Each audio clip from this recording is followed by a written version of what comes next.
اليوم يئس الذين كفروا من دينكم فلا تخشوهم واخشون اليوم أكملت لكم دينكم وأتممت عليكم نعمتي ورضيت لكم الإسلام دينا.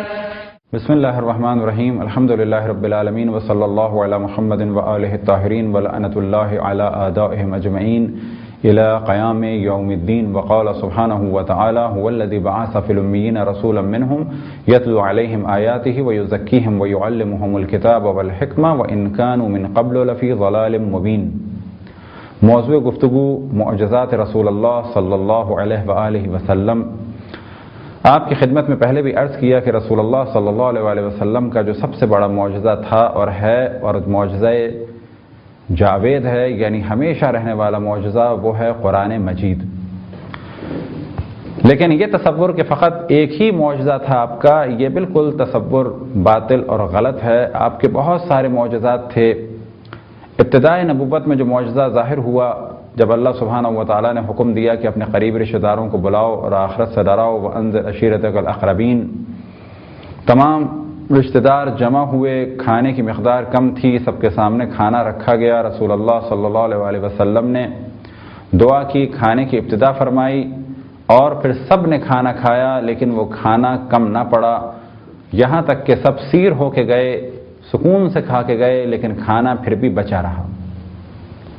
یہ وہ معجزہ ہے کہ جو اعلان نبوت کے ابتدائی مراحل میں گھر والوں کے سامنے پیش آیا، لیکن اس کے بعد بھی جسے ماننا تھا اس نے مانا اور جسے نہیں ماننا تھا اس نے نہیں مانا. اور ایسا ہی ایک معجزہ کہ جس کا تعلق کھانے کی مقدار کی کثرت سے ہے کہ مقدار کم تھی اور بعد میں مقدار بڑھ گئی. جب مولا علی اور جناب سیدہ علیہ السلام کا نکاح ہوا اور پھر رخصتی اور رخصتی کے بعد ولیمہ، تو ولیمے میں کھانا کم تھا، بہت زیادہ لوگ تھے، لیکن اس کے باوجود وہ کم کھانا سب کے لیے پورا ہو گیا. وجہ کیا تھی کہ رسول اللہ صلی اللہ علیہ وسلم نے دعا کی اور اس کا نتیجہ یہ ہوا کہ کئی ہزار لوگوں نے کھانا کھایا، لیکن اس کے باوجود وہ کھانا پورا ہوا اور پھر بھی وہ کھانا بچا رہا. معجزات میں سے ایک مشہور معجزہ شق القمر. یہ وہ معجزہ ہے کہ جس کا ذکر تمام مسلمانوں کی کتابوں میں ہے. ایک وقت آیا کہ رسول اللہ صلی اللہ علیہ وسلم جب 14ویں کا چاند نمودار تھا تو ہجر اسماعیل میں بیٹھے ہوئے تھے. کچھ لوگ آپس میں گفتگو کر رہے تھے اور موضوع یہ تھا کہ یہ محمد یعنی رسول اللہ صلی اللہ علیہ وسلم کے بارے میں کہا کہ بہت بڑا جادوگر ہے. کچھ لوگوں نے جواب میں کہا کہ آسمان پہ جادو کا اثر نہیں ہوتا، آؤ اس سے کہیں کہ اس چاند پر کوئی اپنا معجزہ کر کے دکھائے، چاند کو تقسیم کر کے دکھائے. یہ لوگ آئے اور آنے کے بعد کہا کہ اگر آپ چاند کو تقسیم کر دیں تو ہم آپ کو مان لیں گے. رسول اللہ صلی اللہ علیہ وسلم نے ارشاد فرمایا کہ مجھے معلوم ہے کہ تم اس کے بعد بھی ایمان نہیں لاؤ گے. یعنی کچھ لوگوں کی جانب اشارہ کیا کہ تم لوگ ایمان نہیں لاؤ گے. میں دیکھ رہا ہوں کہ تم بعض اسلحہ لے کے میرے مقابلے میں آؤ گے اور بعض محاصرے میں ہوگے. یہ اشارہ تھا ابو سفیان کی جانب.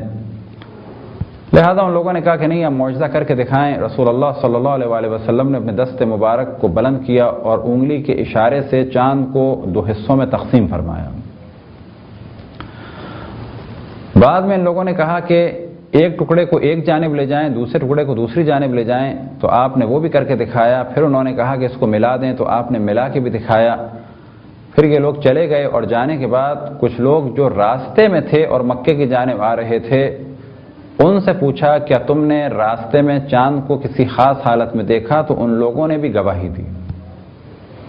البتہ بعض کتابوں میں اس جانب بھی توجہ دلائی کہ انڈیا میں بھی شق القمر دیکھا گیا، اور بلا شک جب شق القمر ہوگا تو دنیا کے خاص علاقوں میں دیکھا جائے گا، صرف اس حصے میں کہ جہاں پر رات ہوگی.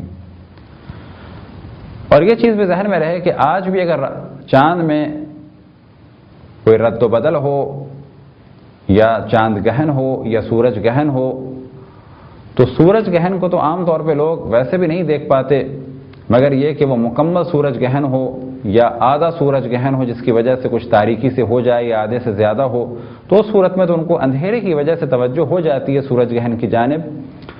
اور چاند گہن کیونکہ اس سے کچھ روشنی یا اندھیرے میں فرق نہیں پڑتا، تو عام طور پر اعلان کے بعد بھی بعض لوگ متوجہ نہیں ہو پاتے کہ آج چاند گہن ہے یا نہیں، آدھا ہے یا پورا ہے، اور کس جانب ہے کس جانب نہیں۔ تو یہ وہ چیز ہے کہ جو سابقہ دور میں بھی تھی اور عام طور پہ لوگوں کی توجہ نہیں ہوتی تھی، لیکن سابقہ دور میں بھی کچھ لوگوں نے چاند گہن کو دیکھا، کچھ لوگوں نے چاند گہن کو نہیں دیکھا، یہ اس زمانے میں بھی پرابلم تھا، اور سابقہ دور میں لہذا بعض نے شق القمر کو دیکھا اور بعض نے شق القمر کو نہیں دیکھا۔ تو شق القمر ایک ایسا معجزہ تھا رسول اللہ صلی اللہ علیہ وسلم کا کہ جو مشہور معجزہ ہے اور تمام مسلمان اس معجزے کو مانتے ہیں۔ چاند ہی سے متعلق ایک اور معجزہ کہ جناب عباس ابن عبد المطلب جو رسول اللہ صلی اللہ علیہ وسلم کے چچا تھے، ایک دن آپ نے رسول اللہ صلی اللہ علیہ وسلم کی خدمت میں عرض کی اور کہا کہ کیا آپ جانتے ہیں کہ میں آپ پر کیوں ایمان لایا؟ تو آپ نے فرمایا کہ جی۔ تو انہوں نے کہا کہ جب آپ چھوٹے سے تھے اور جھولے میں تھے تو چاند کو دیکھ کے خوش ہوتے تھے، چاند سے باتیں کرتے تھے، اور جس جس جانب آپ اپنی انگلی سے اشارہ کرتے تھے چاند حرکت کرتا تھا۔ اس سے معلوم ہوا کہ رسول اللہ صلی اللہ علیہ وسلم کے معجزات اعلان نبوت کے بعد بھی تھے، اعلان نبوت سے پہلے بھی تھے۔ خداوند تبارک و تعالیٰ سے دعا ہے کہ بحق محمد وآل محمد ہم سب کو اپنے رسول، اپنی حجتوں، خصوصاً امام زمان علیہ السلام کی معرفت اور اطاعت کی توفیق عطا فرمائیں۔ وصلی اللہ علی محمد وآلہ الطاہرین۔